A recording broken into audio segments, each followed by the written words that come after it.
알아보고 비틀어보는 오늘의 이슈 뉴스 측면 승부. 네, 뉴스 측면 승부 직설 정주식 편집장과 함께합니다. 어서 오세요. 안녕하세요. 네, 오늘 어떤 이슈인가요? 비정상의 정상화.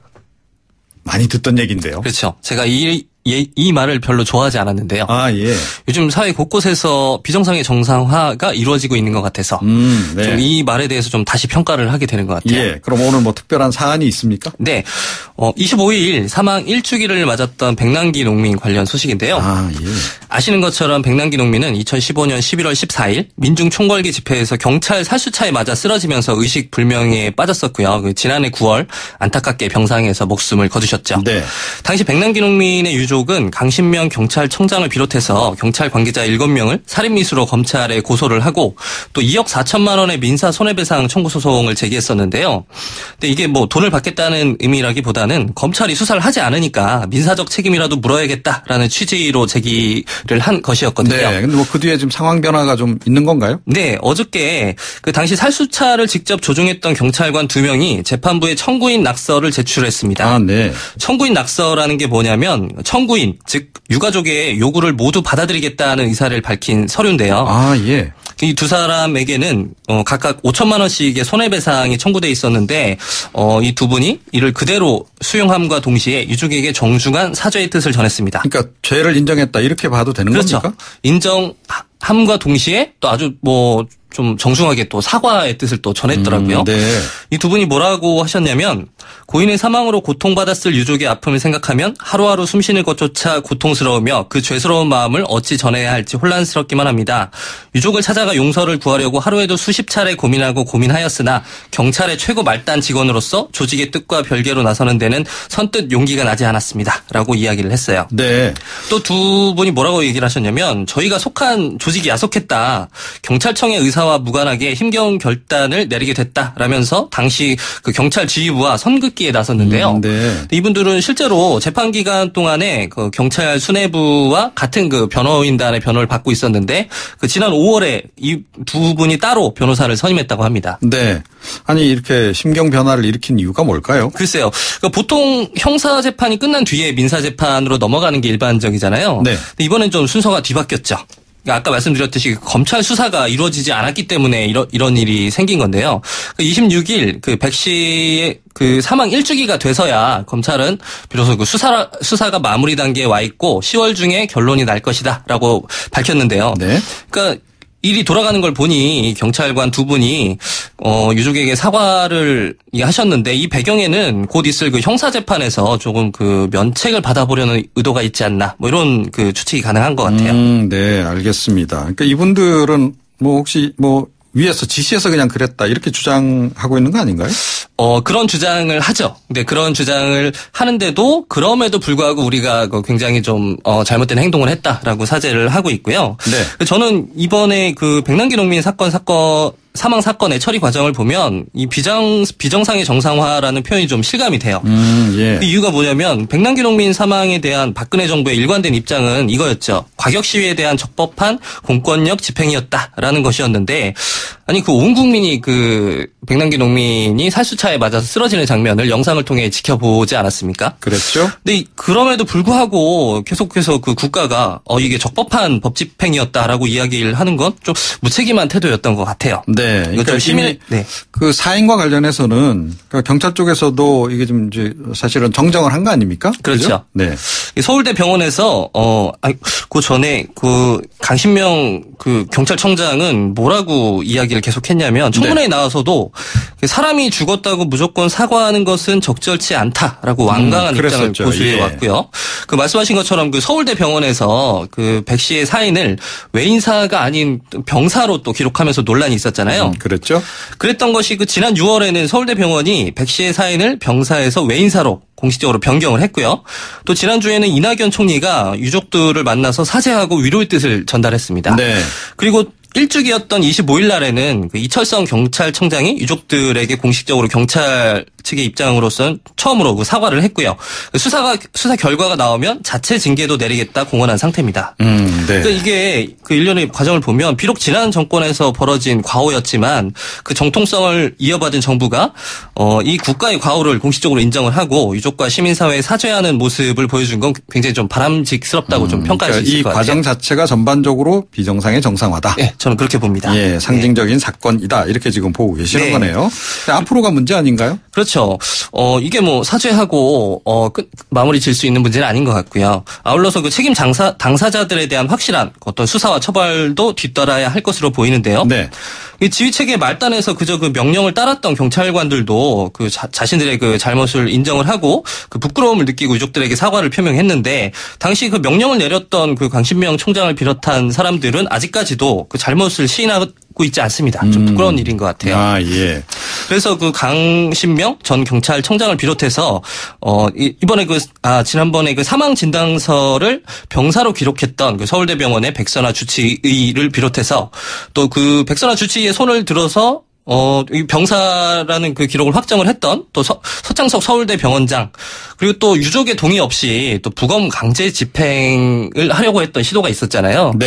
그 부검 강제 집행을 지시했던 이철성 경찰청장까지도 저는 좀 책임을 물어야 한다고 생각을 합니다. 그러니까 이제 법적 책임 져야 될 부분이 있으면 그 부분도 좀 이번 기회에 비정상의 정상화 차원에서 정리하는 것이 옳겠다. 네, 저는 그렇게 생각합니다. 아, 네, 알겠습니다. 예, 오늘 말씀 고맙습니다. 네, 감사합니다. 직설 정주식 편집장이었습니다. 뉴스 정면 승부. 방송 들으시고 의견 있으신 분들은 지금 바로 샵 0945, 샵 0945. 짧은 문자 50원, 긴 문자 100원이 부과되는 휴대전화 문자 메시지를 보내주세요. 오늘 들으신 방송은 YTN 라디오 홈페이지와 뉴스 정면 승부 팟캐스트를 통해 다시 확인할 수 있습니다.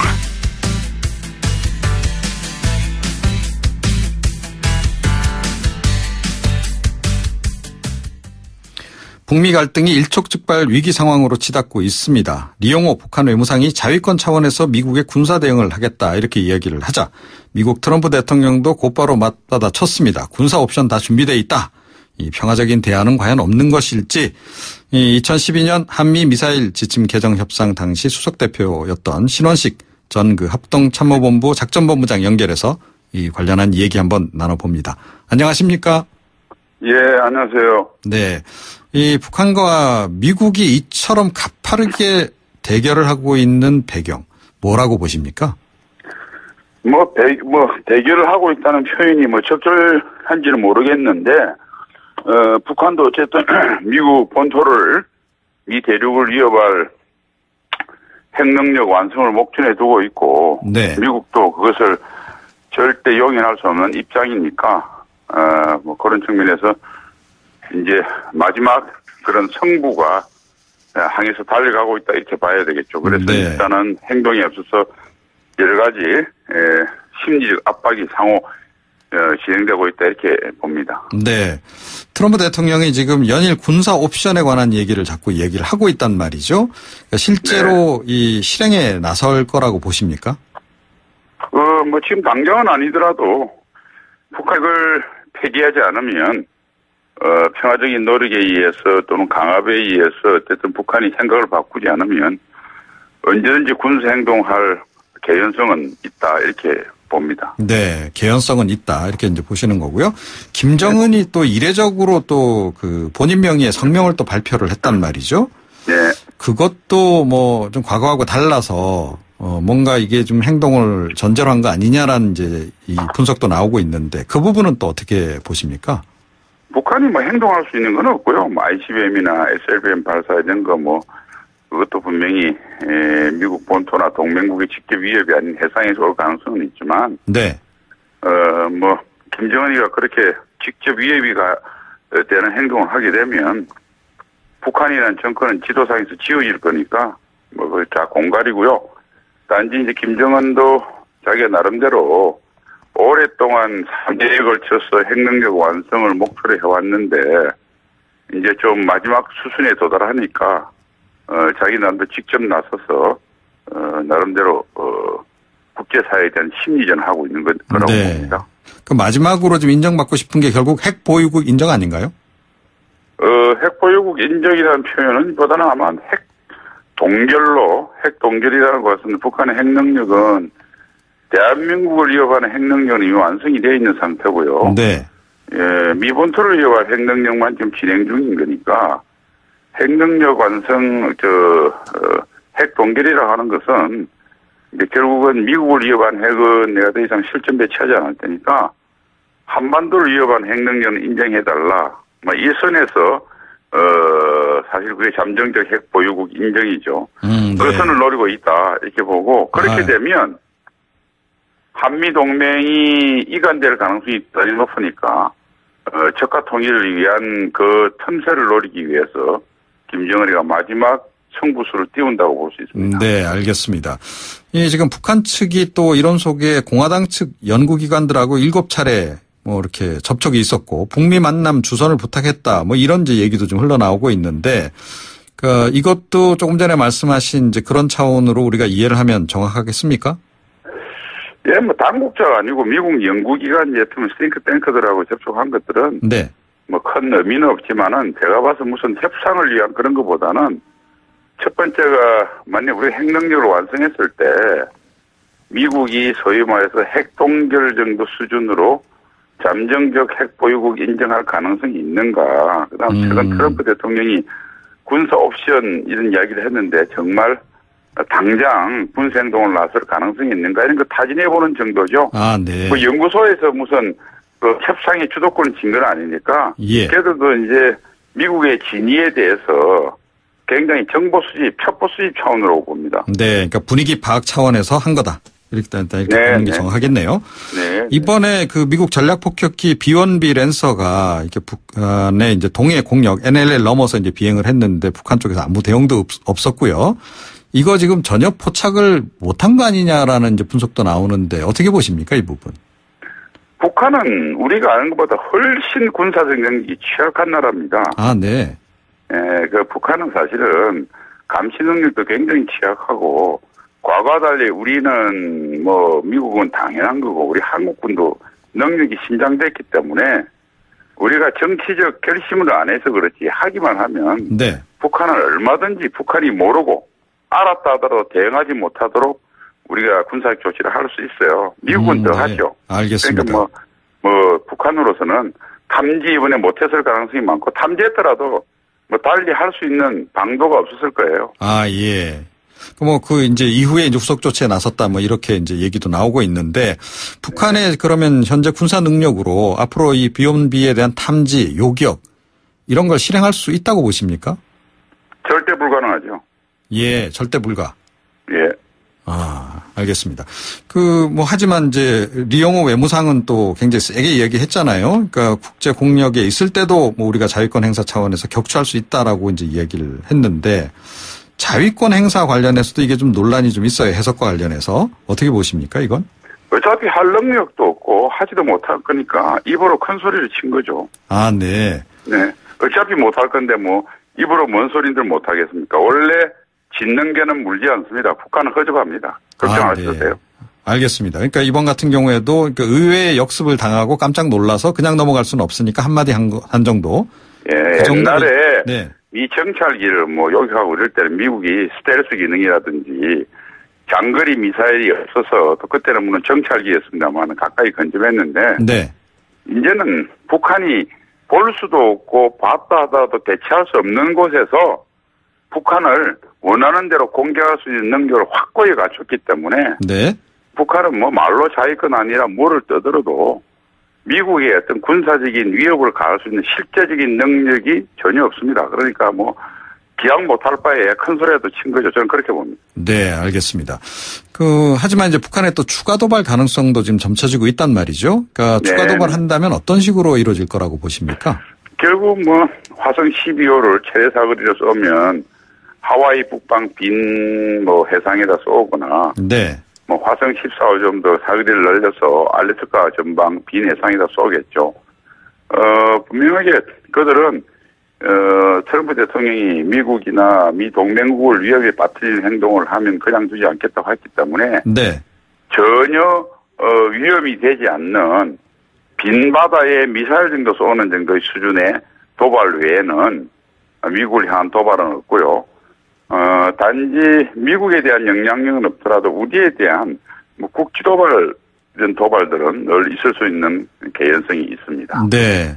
그러니까 이른바 이제 10월 위기설 이와 관련해서 그러니까 이 미국 쪽을 향한 도발이 아니고 남쪽을 향한 도발도 있을 수 있다 이 말씀이신가요?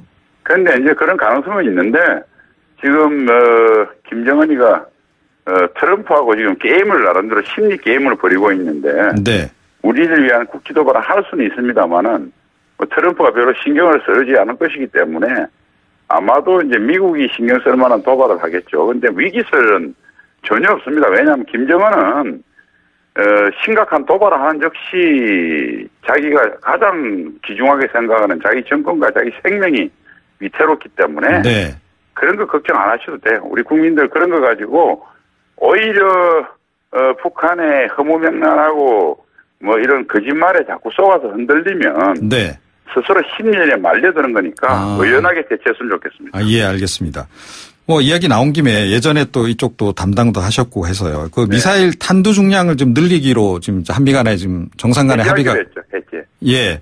그 부분은 어떻게 평가하십니까? 탄두 중량을 해제하는 것은 제가 할 때는 사거리 연장이 핵심이었거든요. 네. 그는 북한 전역을 타격할 수 있는 주로 킬체인의 능력 향상이었다면 이번에는 탄두 중량 자체 제한을 해제함으로써 KMPR 즉 한국형 응징 보복 능력에 대한 향상이거든요. 네. 그래서 무거운 탄두에 다양한 탄두를 개발할 수 있는 족쇄가 풀려 있기 때문에 김정은 및 김정은 지도부의 안전과 관계된 그런 위협을 가할 수 있는 우리가 전략무기 체계를 가질 수 있는 길을 가졌다는 측면에서 매우 이번에 우리 문재인 대통령과 트럼프 대통령의 일괄 타결 문제는 굉장히 높게 제가 평가합니다. 네, 이게 결국은 뭐 약간 사거리를 결과적으로 늘리는 효과도 있다라고 이야기들도 하던데. 아니요, 그 사거리는 아니고요. 사거리는 옛날에 이제 사거리하고 탄두의 트레이드오프에서 하는 사거리 연장 효과는 없고. 네. 사거리는 800km 이내에 과거는 500km 하면 1톤, 300km 하면 1.5톤처럼 이 트레이드오프 사거리와 탄두 중량이 이제 연동해서 이제 늘어나는 그런 것들이 아예 그 의미가 없어졌죠. 800km 네. 이내에서는 뭐 우리가 뭐 2톤 하든 3톤 하든 우리 군사적 필요에 따라서 얼마든지 탄두 중량을 조절할 수 있기 때문에 뭐 그런 의미는 아니겠습니다. 네. 마지막으로 이제 추석을 앞두고 사실은 이제 국민들이 걱정이 많거든요. 추석 네. 기간 중에 뭐 휴가 즐기고 있는데 북한이 또 의외의 도발을 해서 화들짝 놀라고 이런 일이 벌어지지 않을까 걱정하고 있는데 우리 정부하고 군 어떻게 대응해야 된다라고 보십니까? 제일 중요한 건 뭐 확고한 뭐 태세를 갖추는 건 기본이고요. 네. 제일 중요한 게 한미가 물샐 틈 없는 공조를 하는 게 중요해요.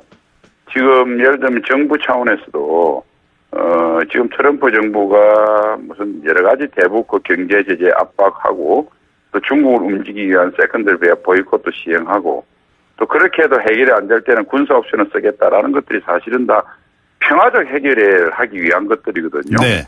여기에 우리 정부가 그런 대중 심리전을 효과를 반감시키는 다른 목소리를 내서는 곤란하다.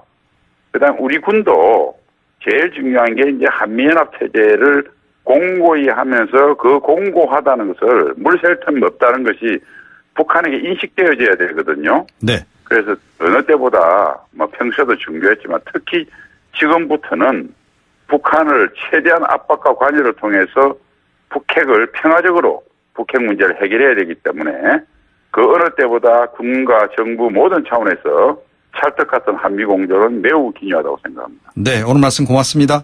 네, 수고하세요. 신원식 전 합동참모본부 작전본부장이었습니다. 7시 뉴스 듣고 3부로 돌아오겠습니다.